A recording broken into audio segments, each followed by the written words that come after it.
Igan, para iwas aberya at delay sa mismong araw na eleksyon, nag-iikot ang COMELEC para turuan ang mga botante ng tamang paggamit ng Automated Counting Machine o ACM. Live mula sa Dagupan City, may unang balita si CJ Torida ng GMA Regional TV. CJ. Igan, tuloy-tuloy ang mga aktibidad na isinasagawa ng COMELEC, katuwang ang AFP at PNP. Ngayong election period, kabilang na riyan ang Automated Counting Machine Roadshow.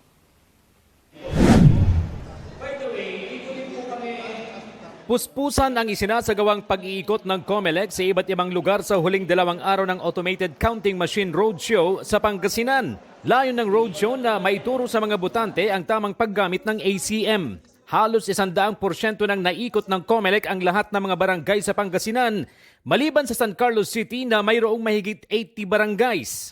According to the election officer naman, patapos na rin sila.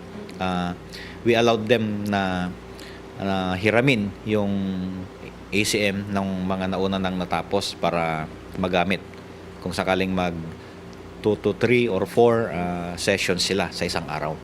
Sa Dagupan City, noon pang ikalawang linggo ng Enero, natapos ang ACM Roadshow. Sa mga natitirang araw bago ang deadline, pinupuntahan na lang ng COMELEC ang iba't ibang asosasyon gaya ng OSCA para maituro sa kanila ang paggamit ng ACM. Kabilang din sa pinupuntahan ng COMELEC ang mga eskwelahan. Malaking bagay para sa mga estudyanteng botante ang ACM Roadshow, lalo pat unang beses silang boboto sa pamamagitan ng automated election.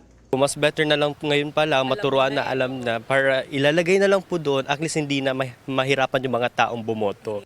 Ayon sa COMELEC, wala nang extension sa ACM Roadshow. Mayroon nang lumabas na memo mula sa COMELEC Central Office para kunin ang mga ACM sa February 1.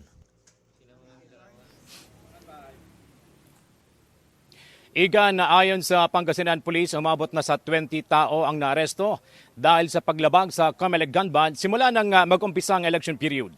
Mahigpit naman ang koordinasyon ng COMELEC at PNP upang mamonitor ang sitwasyon dito sa probinsya. Igan? Maraming salamat CJ Torida ng GMA Regional TV. Igan, mauna ka sa mga balita, mag-subscribe na sa GMA Integrated News sa YouTube para sa iba't ibang ulat sa ating bansa.